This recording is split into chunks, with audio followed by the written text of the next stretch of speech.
AI, in the travel, here we go. Got that AI on the low, taking flights to and fro, booking trips in a snap with a simple chatbot flow. Revolutionizing how we roll. Gonna hop on a plane. Welcome to another episode of the Everything AI in Travel podcast, where we hear from the makers, shapers, and buyers of AI technology in the travel space. Here's your host, Tony Khan. Hey everyone. Now, before we get started with today's show, I've got a very special guest with me who's got an event coming up later in the year that I think you should consider attending. Welcome to the show, Mr. Bruce Rassard from Arrival. How are you going? Hey, thanks, Tony. Really appreciate the time. So Arrival, for those who aren't familiar with us, focuses on destination experiences, what you do when you get there on vacation. We all know that people don't go on trips to stay in a hotel or fly. They go to have fun when they get to destination. So that's what Arrival is all about. At our conference this year in Washington, D.C., September 29 to October 3rd, we actually have three different elements. First, we have our executive summit for the C-suite. Then the second day is our AI forum for destination experiences. It's the first of its kind. It's never happened. And we've got a great group of speakers that are going to be there to talk about the intermediate up to expert level of what people know about AI, not designed for beginners. We will have some sessions at Arrival 360, which follows the AI forum for more introductory AI. Sounds really great, Bruce. Now, what can people expect to take away or learn from going to the AI specific part of the conference? You know, at the AI conference, Tony, we're going to have high-level strategic discussions on our main stage, everything from agents and what's happening with that, the impact of AI on search and discovery, what you need to know from a regulatory and privacy perspective. That'll be on the main stage and more sessions like that. Some investors will be there sharing their perspective. And then we'll have breakout sessions where we're going to go deep again into search and discovery because we know how important that is. Agents, working with agents, and roll up your sleeves, bring your laptop, hour and a half long sessions on the tools. You know, we know what tools everyone's using today. By the time the event runs around in September, it'll be different. And we'll have roundtables with discussions for practical information. Here's some tools you need to start using today. By tomorrow, you can start using them. Sounds super fantastic. I'm definitely going to be there. Where can people find out some more information? Just go to arrival.travel and navigate your way to our Washington event. And you'll see subtitles for our executive summit and our AI forum and the rest of the conference that's going on that first week of October in DC. Perfect. Now, there's a special offer for listeners of the Everything AI and Travel podcast, and you'll find that in the show notes. So if that sounded like something that you would like to attend, and I think you should, then go down to those show notes and grab that special offer, find out more about the conference and book yourself a ticket. Thanks for joining us today, Bruce. Yeah, one last thing. It's Arrival with one R. For those of you listening, arrival.travel. Perfect. Thanks for joining us, Bruce. And now on with the show. Welcome to another episode of the Everything AI in Travel podcast. And today we're going to talk to a founder who's been through a bit of a journey about the ups and downs of founding a company, working with AI and helping to make the travel industry better. Welcome to the show, Amir Mohajer. How are you going, buddy? Good. Thank you for having me, Tony. Appreciate you having me on. No worries at all. Now, the reason I got you on specifically was you put out a post on LinkedIn about your current journey with HostAI. And I do want to dig into that story a little bit because it's beyond fascinating, the ride that you've been on. And I'm sure a lot of other founders out there have kind of been through something similar, maybe not quite as dramatic as what you've experienced, but I'd love to touch in on that. But before we get started, just a little bit about yourself and your background, having a look at what you've done in the past, I think is equally as fascinating as what you're doing right now. I found in your bio that you were once managing director of a company called SnapTrip, an OTA in Iran. That to me is just fascinating right off the bat. Everyone I know who's ever traveled to Iran rates it pretty much number one as their top travel experience ever. What was it like running a company that's kind of based in Iran or for Iranians? And what did you learn from that experience? I think we can do a whole podcast episode on that. So let me give you a quick background. So I was born and raised in Iran. I left the country when I was 17. I studied abroad, and then I started my career also kind of abroad started in management consulting in Dubai and then in London, did a corporate venture in London. And then right about that time, they signed JCPOA, like basically Iran just was about to open up to the world, and we thought it was a phenomenal opportunity. So I was reached out by a foreign company that incubated a number of startups in Iran. They were looking for an executive to help them run the business. One of those businesses was a online travel agency that was focused on Iran, and obviously Iran has massive tourism potential that is very much undertapped. So that was a very exciting opportunity for me for two reasons. One, I believed in the vision. Like, I mean, I think like Iran is a beautiful country that the world needs to see. And then the second one is that I got to go back and, stay with my family after 17 years, which was a kind of a welcome opportunity. So, this was back in 2017. I joined a company. It was a very small shop, it was almost kind of in early days of OTAs. We didn't have like a direct connectivity to hotels. So a lot of the kind of availability was being updated with a phone and that kind of thing. So it's an interesting dynamic. So when I joined, we were doing about 20 bookings a day. And when I left, we were doing 10,000 transactions a day across multiple product lines, including hotels, airlines, trains, and buses were kind of in the works. This is over the course of 2.5 years. So, the company grew very rapidly. We did a super app. We kind of partnered with a ride-hailing app and distributed there that had a massive impact on our growth.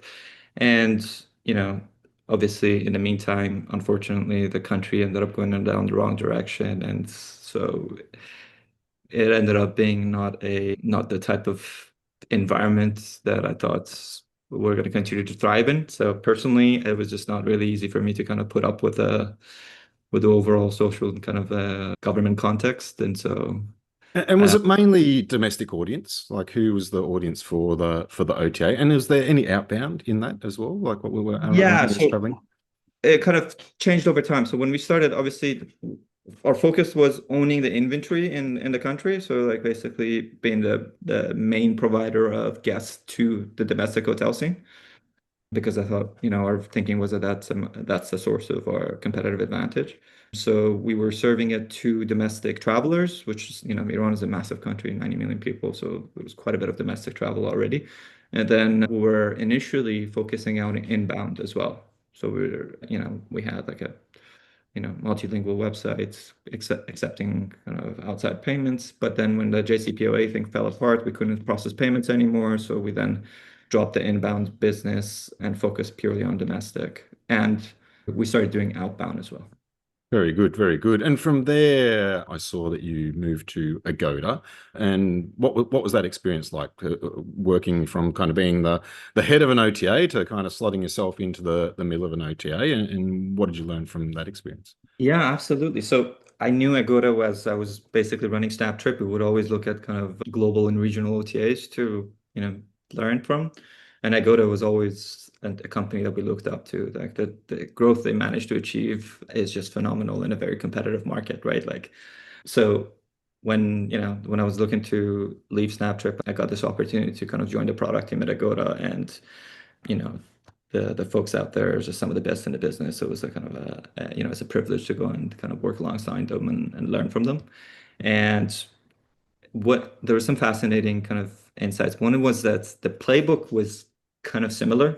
Like even though we were a tiny company, and at the time we were like 300 people, like so relatively small compared to, obviously Agoda. And so much less sophisticated, but overall dynamic around what we were trying to achieve was very similar. So like it was easy for me to kind of see the kind of the grand plan, but then how they execute it was much more sophisticated. So it was also kind of really cool to get exposed to that level of sophistication, particularly when it came to Agoda's experimentation mindset, and the way it's a product-led organization and how they run their tech and product org was also kind of a fantastic learning opportunity. I think their leadership team is very capable, and it's kind of really cool to get to work with Amir Mohajer and the rest of the team. Yeah, for sure. Now, being an employee or even a managing director of a company that's not your own is very different to being a founder. Did you always kind of have that entrepreneurial drive within you to want to start something, or like where did your drive to be your own entity come from? Yeah, I always had the bug. Yeah.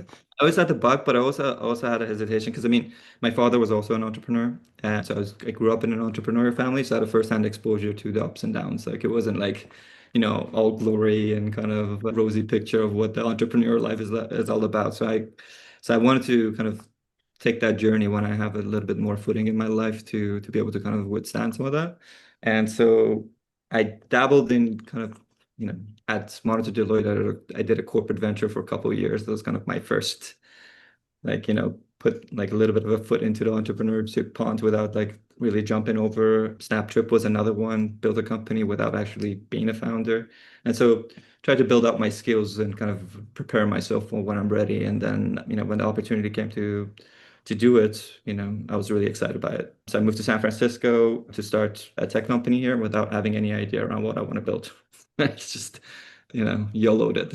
For sure. I think that's awesome. And I see you're highly networked, like you're part of an organization of founders, a community of founders that supports one another. And so did you come in with a strong idea around what you wanted to do? Was it always going to be travel? Did you look at other opportunities and meet other people? How did that kind of play out to end up with HostAI? Yeah, it's kind of funny because when I came, I said I'm going to do anything but travel. Because everyone's in the travel industry. We all know how hard it is to kind of actually raise funding for travel because like it's just a very difficult industry, right?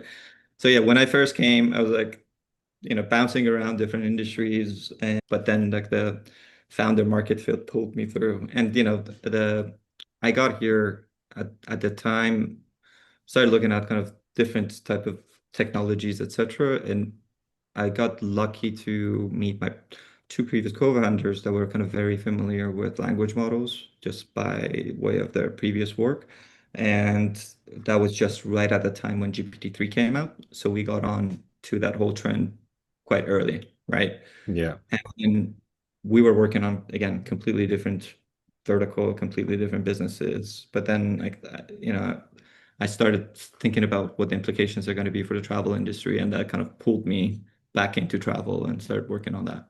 Yeah, for sure. What does that meeting the co-founders actually look like in practice? Like, I know it's something that a lot of people struggle with, particularly finding technical co-founders, where you're like just out having coffees with people, turning up to events, chatting, or we're more strategic and tactical in, doing direct outreach to people who you thought were interesting. Like, what does that actually look like to find those people?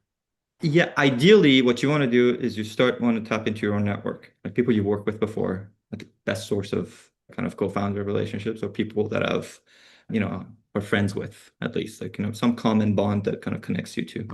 Then if there's no kind of immediate options available, because a lot of stars need to align for a co-founder relationship to actually kind of take hold, then it's about, it's kind of like dating. You just got to meet a lot of people and just have a lot of conversations, and hopefully some stick.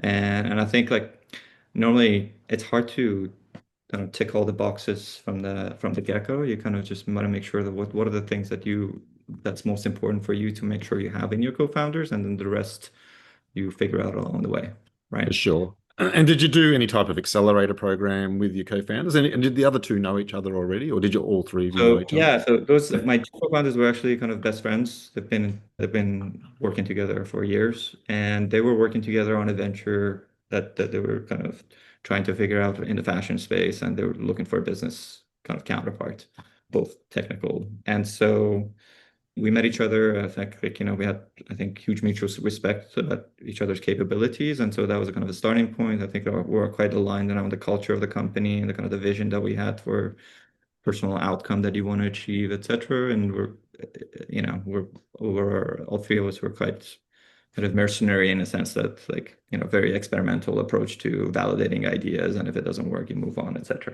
So that was kind of what formed the basis of our relationship, and then we started working together first on the fashion idea. Then we realized it doesn't quite have legs. We pivoted into another one that didn't have legs, and then we started HostAI. Yeah, for sure. And so, founder market fit is as important as, product market fit. Like, was there a founder market fit in fashion? And was that kind of part of the reason why maybe that wasn't the right path to go down, or you think that didn't really matter?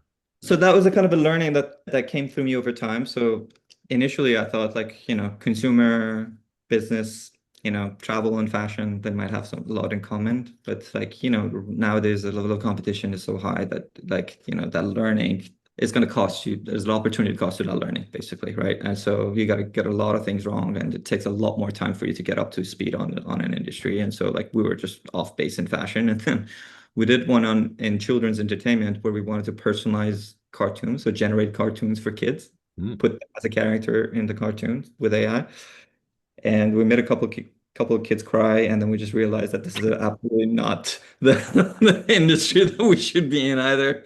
And so that's where, okay, well, we gotta like, go after a market that we actually know about. And, it was kind of along the time that I started thinking about what the evolution of GPT-3 and these kind of language models can present as an opportunity in the travel space. So we came up with an idea and started validating it. And the difference was just so stark, right? Like we sent out 60 cold emails to prospect without an idea, let's say without a website, without a product, nothing, just purely cold email. And we got 8 signups. And we're like, okay, well, There's something here.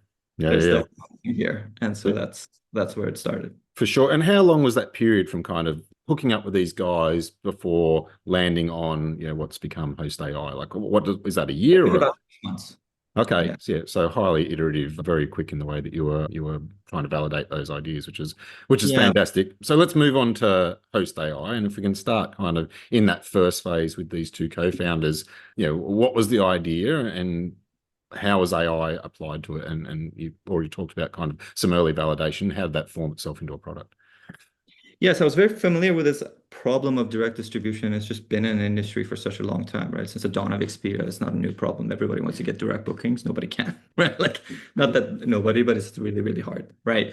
And we've had conversations about this at like previous roles, and I think our thesis was that it's kind of like a combination lock. You need a lot of pieces to fit perfectly together for it to work. And, as an independent brand, you just never have the resources to be able to kind of do those well, right? What we saw is an opportunity that was brought about by language models that it could help in 2 ways. One is that their contextual understanding of problem space opened up an opportunity to kind of automate things that wasn't really possible to automate before. So we saw an opportunity to actually build that entire lock for these brands so that they don't have to put it all together themselves. They don't have to have esoteric knowledge around, digital marketing and all that. Like it just does it for them. And so reduce the cost to serve, make it very easy to get up and running, and minimize the requirement for users' knowledge, right? Like so that was kind of on the vendor side. And the other part was that we saw an opportunity that actually consumer behavior is likely to change drastically as a result of these kind of chatbots becoming our assistants, right? We already saw kind of Google coming down onto the kind of owning more of the customer journey where Google Hotels and Vacation Rentals. Our view was that general assistants are going to be that, 10x, right? Like it's going to become, fit our kind of problem solvings on a daily basis like a glove. And as part of that is going to help us with travel discovery and planning. And so the more of that journey that these agents are going to own, the less aggregation becomes a moat for online travel agencies.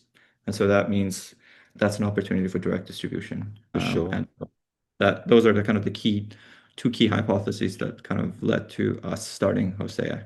Yeah, yeah. And now you seem very tactically and specifically focused on short-term rentals, which to me is kind of a very fragmented market. Like to find the hosts, of those short-term rentals is far more difficult, I think, than finding, the managers of boutique hotels or some other segment. What was the thinking there in going after short-term rentals, and maybe give us a bit more flavor into what the actual product now looks like with HostAI? Sure, yeah. So the reason, my experience was a lot more on the hotel side than on the short-term rental side. But the reason we selected short-term rentals as our starting point was really 3 things. One is that we saw the short-term rental industry professionalizing. So rather than mom and pops, like, individual hosting homes, we see more and more professional brands managing a collection of properties. And that to us was a significant tailwind because these brands then want to kind of build their presence online. The second thing is in terms of direct distributions, we saw it's much more of a kind of greenfield, not a lot of solutions out there. And so a kind of we could leapfrog what's happening in the hotels, and it's a lot easier to kind of get adoption on the short-term rental side than it would be on hotel side, given kind of some existing solutions. And then the third thing is the problem is much more pronounced. It's, if you're a short-term rental brand and you're running, let's say, 100 properties, and you're putting so much effort to make sure these guests come through and have like a good experience during their stay, and then it must be so frustrating when they then in turn refer to it, oh, we stayed at an Airbnb and it was really nice. Like that problem of actually making sure your brand is known and you own this guest relationship, get in front of them at the right time, is much more kind of dire. I think direct at the moment contributes around 15% of total bookings generated by short-term rental brands. 15. I think at independent hotels is kind of inching towards like 30 something percent.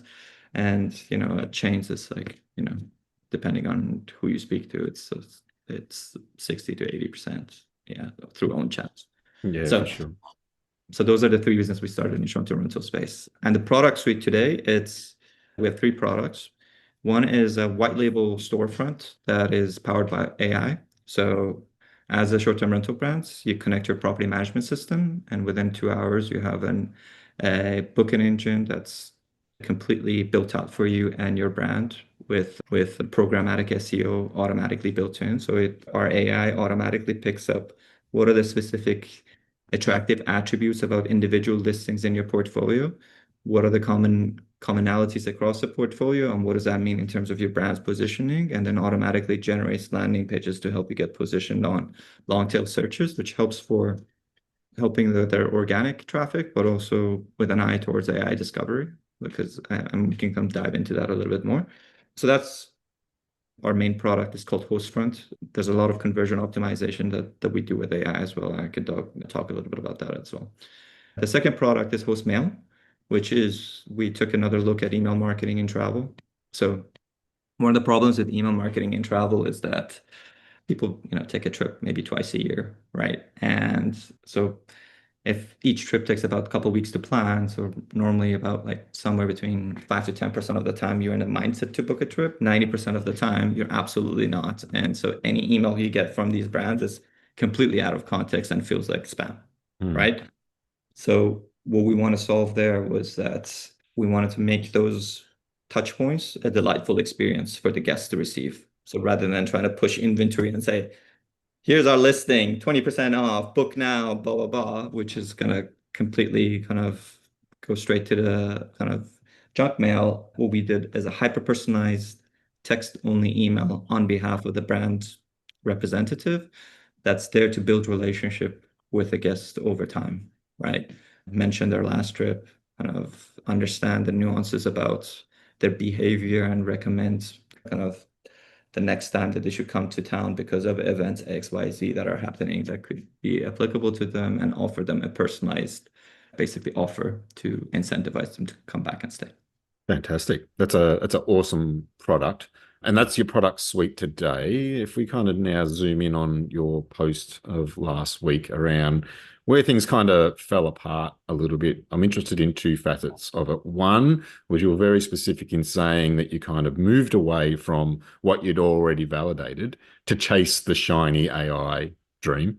So I'd love to hear kind of more about that, and then, go into the story of how that unfolded with yourself and your co-founders. Yeah, absolutely. So, we had validated this direct distribution problem, and we had an initial kind of product that we were testing out. The landing pages were kind of already in the works, and we had, I think at the time, 5, 6 customers that were paying us, right? We then started thinking, there's this tantalizing idea of building a consumer agent that helps with travel discovery and planning. That is, it's very exciting. And I remember we had always talked about it. We knew the kind of the challenges with it. Obviously customer acquisition is a massive problem. Even if you get the product right, getting the product right is very complicated, requires a lot of engineering, requires a lot of, getting the right sources of inventory to make sure the pricing right, making sure that you actually kind of get into the transaction is a pain. And so, we knew the challenges, but we were kind of really drawn in because you know, travel planning is still a broken journey. Everybody knows it. Everybody knows AI is gonna kind of solve that at some point, and we just wanted to kind of give it a crack. It's like a really exciting problem to work on. Everybody loves that type of thing. And so we started experimenting with building agents at the time, right? And so, what's now being referred to as ambiotic agents, which is kind of working for you in the background, that was a concept that we were trying to kind of essentially implement a couple of years ago, where rather than trying to capture the user at the time of kind of planning, we wanted to kind of get to know the user and then kind of in the background try to build out kind of ideal trips for them, etc. Is I think we started a little bit too early on it. That the tech stack was just like the models were just not there yet. We had a lot of problems with kind of compounding errors, and so we spent a decent amount of time on it, and we faced two problems. One is that the prototype wasn't as compelling as we wanted to be, and then the second time, which was the second one, is that in order to build that business, you need massive amounts of capital, and raising massive amounts of capital without traction in travel is just it's a little bit of a nightmare. So that was kind of the learning that came out of that, and so we were just basically back at the drawing boards. I wanted to kind of pursue the original mission, and my co-founders at the time got excited by this idea of, okay, the AI agent marketplace we wanted to build was based on these kind of micro, what we called minions at that time, that kind of for each of them solved very specific points. And at the time, there was this idea of maybe you can build an AI agent marketplace that like basically have these agents that focus on specific tasks. So they wanted to kind of then pursue that as a different idea. So we decided to part ways there. Interesting. What did your deck look like? So was your deck changing on a weekly basis, or were you kind of still had the product that you're using as kind of your product page, but then your vision page was this consumer app? Because for me, like a deck's kind of shorthand for what are we actually doing here. It's a clarifying statement for everybody in the business, but you can end up having 10 decks, can't you? One internal, one external, one you're giving to investors. Like it's difficult to when you're chasing kind of multiple dreams. That's a great question, but actually the way we had it envisioned was that we're building in a travel marketplace that's operated by AI agents, right? What does that mean? It means rather than having a marketplace here that needs to kind of balance the interest of guests and hosts, or like hotels and travelers, right? You split that into two. You have an agent that represents the brand, which we were already working on, right? So that was kind of original thing. That is it. Its job is to pitch the inventory to prospective travelers across all available options. And then you have an agent that represents the guests, whose job is to help guests, plan the perfect trip for themselves through multiple sources of accommodation, including direct. And so it was a pretty big vision, like a lot that needs to kind of be put in place for that to come in, for that to work. But that was kind of what we're going with. And so like the product that we had already was kind of the early signs of our vendor side product, and then we were prototyping the consumer side product. For sure, for sure. So you found yourself in a position where it's now just you. And so what was that like, and how did you pick yourself up from there to now still be back up and running and seemingly booming with HostAI?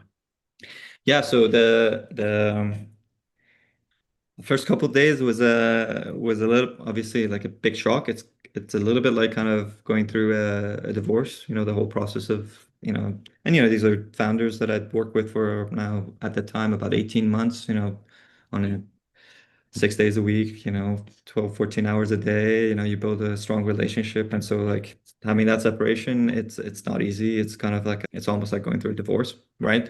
So it took a little bit of time to kind of make sure I found my footing. That's one of the things that actually being in Silicon Valley is super helpful.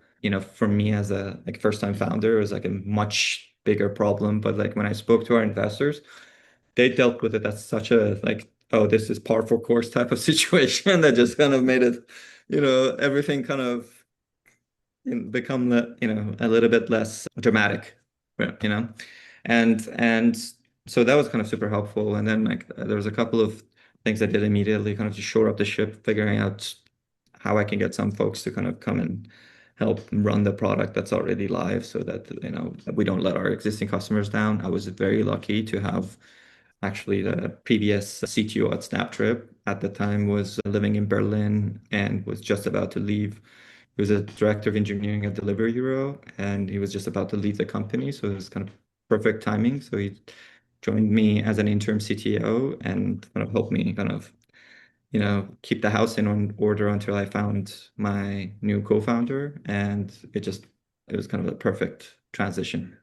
So I got very lucky there. And then the new co-founder took a lot of, again, like dating. This time I had a better network to tap into, and rather than kind of, almost like meeting someone for the first time, getting someone who's referred to you by another founder that you respect is a lot easier to kind of build that initial trust that you want to kind of achieve with your co-founder. And so, yeah, that's where the on deck community really kind of came in handy. Like I met my current co-founder through on deck, and we hit it off. Fantastic. And just give us a little bit more information about that community for people who might be interested in listening and interested. Like, what is it? How do people get involved? Yeah, absolutely. So on deck is a founder community for folks that are very early in your kind of entrepreneurship journey. So normally it's you want to start something, you might not have a co-founder, and you might not even have like a complete idea validated. So the idea is to basically create these cohorts of founders that go through that experience together. So you apply to it similar to the way you apply to kind of Y Combinator, etc.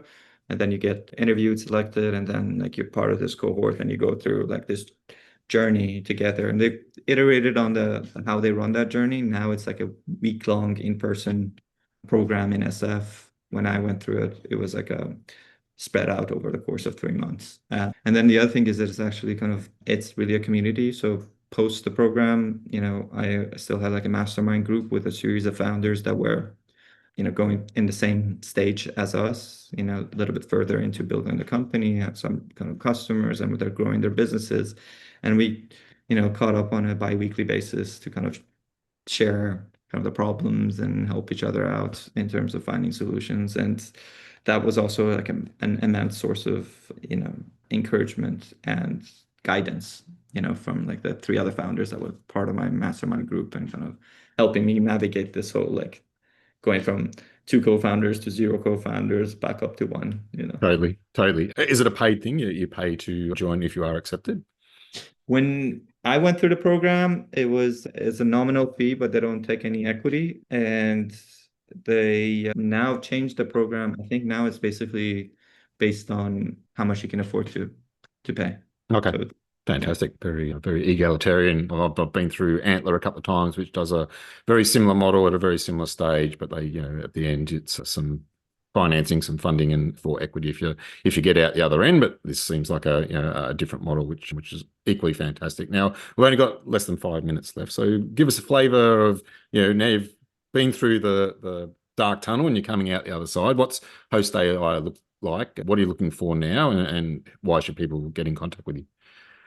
Yeah, so I think you saw my post where we, since January 2024, we launched Postfront. That was a kind of the flagship product that really kicked off our growth. And we've grown quite nicely since, on average about 15% a month over the last 12 months. And, we're looking to partner with short-term rental brands. We're looking to solve their direct distribution problems. And we're looking for engineers who'd be interested in joining our journey. So if in your listeners, anyone is looking to join a travel tech startup and has passion for the problem space, I'd love to chat with them. Fantastic. And whereabouts are you kind of in your investment journey, and what's that look like going forward?